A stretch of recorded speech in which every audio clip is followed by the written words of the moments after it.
बिस्मिल्लाहिर्रहमानिर्रहीम अस्सलाम वालेकुम, welcome back to my channel. तो आज जो है मैं बनाने जा रही हूँ मूली के पराठे और बहुत डिफरेंट स्टाइल से पराठे बनाऊंगी। शायद आपने कभी यूट्यूब पे इस तरह से रेसिपी देखी हो इस मूली के पराठे की। कद्दूकश करके तो बहुत सारे लोग मूली के पराठे जो है ना वो इस तरह से बनाते हैं। थोड़ा सा उसको कुक करने के बाद भी मूली के पराठे बनाए जाते हैं। कुछ कच्ची मूली कद्दूकश करने के बाद जो कच्ची मूली होती है उसका पानी अच्छे से निचोड़ने के बाद इस तरह से मूली के पराठे बनते हैं मसाले वगैरह डालकर। लेकिन मैं डिफरेंट स्टाइल से मूली के पराठे बना रही हूँ और मेरी अम्मी जो है इस तरह से ही मूली के पराठे बनाती हैं। तो ये बहुत ही डिफरेंट और बहुत मज़े के बनते हैं। उस तरह से जो बैटर बनता है ना पराठों का, उससे तो बहुत ही ज़्यादा मज़ेदार बनते हैं। एक बार ज़रूर आपने ट्राई करना है, फिर आपको पता चलेगा कि कितनी मज़ेदार इस तरह से पराठे बनते हैं। तो सबसे पहले मैंने क्या किया था, यहाँ पे मैंने मूली ली थी, उसको मैंने पीसीस में से कट कर लिया, छोटे पीसीस में, ठीक है। और उसके अंदर मैंने शामिल किया सबसे पहले हरी मिर्चें डाली, ज़ीरा डाला, टमाटर, नमक, हल्दी पाउडर और लाल मिर्च का पाउडर डाला। साथ में मैं इसका थोड़ा सा शामिल कर दूँगी पानी, ठीक है। अब मैं इसको अच्छे से यहाँ पर कर लूँगी मिक्स, और मिक्स करने के बाद यहाँ पर अब इसको जो है ना पकने के लिए रख दूँगी, ठीक है।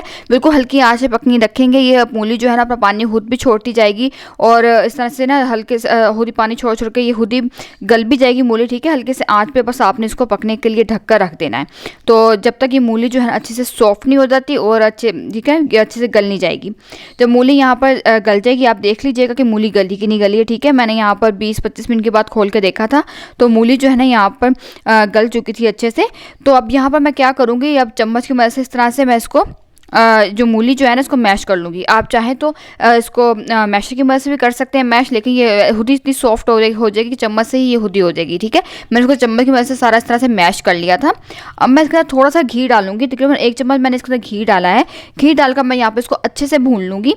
पानी इसका तकरीबन ड्राई था, ज़्यादा पानी इसके अंदर नहीं है। अब जितना थोड़ा बहुत पानी है ना वो ड्राई करने के लिए यहाँ पर मैं इसको भून रही हूँ, ताकि पानी जो है ना इसका सारा जो रह गया वो भी अच्छे से ड्राई हो जाए।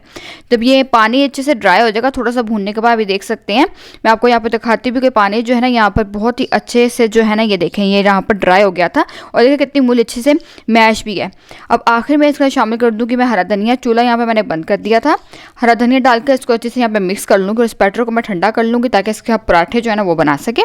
पराठे बनाने के लिए जिस तरह से पेड़े लेते हैं, दो छोटे पेड़े ले लिए थे। एक को बेलने के बाद उसके ऊपर इस तरह से बैटर एक के ऊपर रोटी के ऊपर लगा रहे हैं अच्छे से, ये मेरी मामा बना रही हैं। अच्छे से लगाने के बाद अब इसके ऊपर जो है ना ये दूसरी रोटी से इसको इस तरह से कवर कर देंगे। रोटी को हाथ से बड़ा कर लेंगे या बेलन से बड़ा कर लें। उसके बाद जो है इसको हम डाल देंगे तवे के ऊपर पकने के लिए। दोनों तरफ से इसको अच्छे से पका लेंगे, ठीक है, अच्छे से सेक लेंगे दोनों तरफ से। उसके बाद जो है सेकने के बाद यहाँ पर इसके ऊपर शामिल कर देंगे घी। और पराठे जो है ना मतलब घी में ही अच्छे लगते हैं। नॉर्मल घी है, देसी घी नहीं है, ठीक है।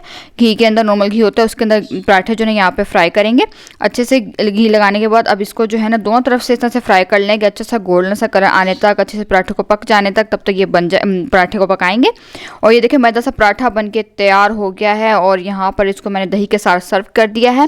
आपको रेसिपी कैसी लगी है मुझे ज़रूर बताना है। आपको अच्छी लगे तो वीडियो को ज़रूर लाइक कर देना है, हमारे चैनल को सब्सक्राइब भी कर दें, साथ में हम बेल को प्रेस कर दें ताकि वीडियो को नोटिफिकेशन को मिल जाया करें। अब मैं आपसे इंशाल्लाह नेक्स्ट वीडियो मिलूंगी नई रेसिपी के साथ। तब तक के लिए अल्लाह हाफिज़।